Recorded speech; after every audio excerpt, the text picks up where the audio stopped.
Nottingham Forest have just come to Stamford Bridge and beaten Chelsea. We have got 4 points out of 4 games, and the only team that we have beaten are on course to be the worst Premier League team that you have ever seen. The only team that Chelsea are capable of getting a decent result against, a decent performance against, are a team that are going to go down in history for being one of the most unambitious teams to ever play in the Premier League. Chelsea are 11th in the Premier League. Now, look, when I do these videos, I get people accusing me of being reactionary. I get people having a pop at me saying that I'm being divisive or that I'm tribal or that I'm biased or that I cause a problem in the fan, or whatever. And I really don't want to do that. I don't want to be the reactionary bloke. I don't like that model. But how can anybody suggest that Chelsea aren't sleepwalking into a crisis here? It's so apparent to me. And look, maybe I'm wrong. And I'll put it out to you. If you agree with me, if you believe that Chelsea are currently sleepwalking into yet another crisis, can you give this video a like? Just so I can monitor it. Maybe I am missing the point. Maybe I am getting it wrong. But I can see how wrong this is going. Everything is completely and utterly going wrong. And it's all down to Clearlake and Todd Boehly. And how people can't see that, how people can be so blind to it, how people can support this ridiculous spend time and time again, how people can celebrate allowing good young players who have come through Cobham to leave, how people can celebrate spending this disgusting amount of money, Todd Boehly spraying his despicable cash everywhere, how people, Chelsea fans, can embrace that and like that model. It doesn't make any sense to me. I honestly cannot understand it. Like, this is Chelsea's worst start in the league since 1995. Think of the money spent. Think of the players there. So what's going wrong? How can Chelsea constantly be getting it so wrong? We have 1 clean sheet in 5 games. To start a new season, 1 clean sheet in 5. All of those things combined, regardless of how reactionary you think I am, regardless of whether you like or dislike me or hate my content or whatever, just analyse these things. Surely you can see that this is a real problem. And individually, these things can be explained and these things can be put right individually. But you combine all of these issues and Chelsea are in the middle of nowhere. It's a problem. It's looking like it could be irreparable. We now have a really good manager. Whatever you think of Pochettino, whether you like him, whether you thought he was the right man, whether you were reluctant to him because of his Tottenham credentials, whether you were reluctant to him because of his managerial record, whether you thought he was the right man, whether you thought he was a winner, whatever you think of him, he's a good manager, right? On the scale of management, he's obviously a good one. And we're seeing the same problems time and time again. So yeah, Chelsea not really being able to keep a clean sheet, it's not a big deal on its own. But combine that with the fact that we've got 4 points this season. Combine that with the fact that we got slapped up at home to Forest today, slapped up at West Ham. It's totally unacceptable. The only team that we can put in a decent performance against and make sure that we accrue the 3 points are honestly going to go down in history for being one of the most uninspiring Premier League teams ever. That's who we are at the moment. And this is a problem. And it's a Boehly Clearlake problem. They are running the club into the ground. And why nobody can see this, I don't know. I'm going to do a proper video on this. Honestly, I'm going to look into Boehly and Clearlake because it's just getting ridiculous. Like, since they took over, since Boehly has been at the club, but think how long ago that is, by the way. Todd Boehly's been Chelsea chairman for absolutely ages. They've owned the club for absolutely ages now. In modern football definition of time, it's a long time. We've won 12 games since they took over in the league. 12 league games Chelsea have won under Boehly. 12. That's over a season now, 12. Like, that is truly abysmal. And Todd, this isn't coincidental. This is a Todd Boehly problem. You've got players coming in time and time again. What did we have? 13 players arrived at Stamford Bridge this summer. 13. 450 million quid spent. And yet all we have to show for it, under Boehly, 12 wins in the league. I'll tell you what, if we were as good at winning football matches as we are at winning transfer windows, apparently, according to online social Chelsea Twitter, we'd be a brilliant team. We win transfer window after transfer window, apparently, if you're into that, if you get your buzz out of that.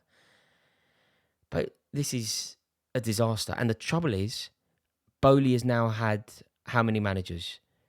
Tuchel, obviously. Potter, obviously. We'll discount that bald bloke. Lampard, and now Pochettino. And yet again, we are seeing the same problems under every single manager. Like, we basically lose games like this. If you watch that game today, that is representative of every game that Chelsea have lost in the last year and a half. We have all the possession. We have loads of chances. We miss lots of chances. We're profligate in front of goal. And then we get done. Time and time again. It's exactly what happens. And look, Steve Cooper's a good manager. Really good manager, in fact. I rate him highly. Good manager. And his plan worked to perfection. If you are managing a team against Forest, you know what they are going to do. You know, give or take, the way that they are going to play. And we didn't really have an answer for them. We didn't really. How we're playing three at the back, I don't know. How we've decided that Ben Chilwell is an attacker, I don't know. Any time that any opportunity lands for Ben Chilwell and he has to use his right foot, the chance is over. It's shambolic. And we now have to talk about Moises Caicedo, don't we? Because that issue, and by the way, I've heard people in my WhatsApp group are doing it. My Chelsea WhatsApp group were actually talking about the issue for the goal. Wonderful finish, by the way, Anthony Elanga. But when's he last scored a goal? Years. It's a disaster. And this is very important.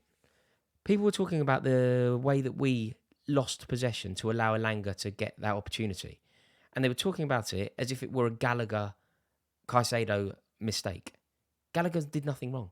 Gallagher's dummy was clever. Gallagher's dummy was astute. He allowed the ball to land at the feet of Moises Caicedo with a little bit of extra room because he dummied it, so he took a man out of the game. It was a very, very astute, intelligent move. And it's the kind of move that you see just countless good midfielders do. Xavi into Busquets or whatever. Caicedo's first touch allows the ball to be dispossessed. He totally lost track of the ball. His first touch was so heavy that he was never in control of the ball. The break happened and we're in trouble. See, this is the problem when you sign Caicedo. You spend all that money on a player who's played 40 games. You've seen him play 40 games. Yeah, he was all right in the World Cup. Had a decent season. You spent 115 million. You know when people were comparing him to Declan Rice? I was like, are you an idiot? Are you an idiot? Declan Rice has been playing brilliantly for, 4 consecutive years.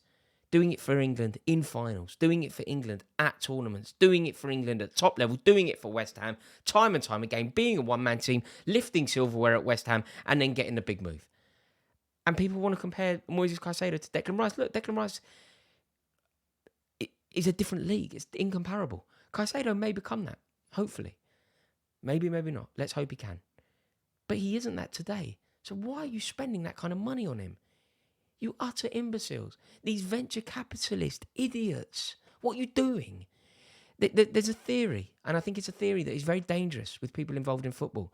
But I think it's a theory that venture capitalist billionaires from America often live by. And that is, if you throw enough money at a problem, the problem will go away. Well, guess what? That doesn't apply to football. You can throw enough money at a problem and the problem will exist. You can actually exacerbate a problem by throwing so much money at it. And that is what is going on with Chelsea here. Constantly throwing money at a problem does not eradicate the problem. Sometimes the solution is to eradicate the money. Sometimes the solution is to stop the source of the money. And I really do look forward to the day where we have bowley out protests on the Fulham Road. And I think that we are a Rizla paper away from them. How people cannot see that the problem at Chelsea starts at the very top, I don't understand it. These results will continue. So I'm glad that the transfer window's closed, because that idiot would be out in the transfer window today, wouldn't he? Splurging again. Make it rain, you pillock. I don't know where we go from here. But if you don't think that Chelsea is sleepwalking into a crisis, I think you're blind. I really do. I'm going to do a proper video on this. How Chelsea is being run. And I would really like your thoughts on it. As always, I appreciate your comments. The second I push this video live, I'll be in the comments to see what you all have to say.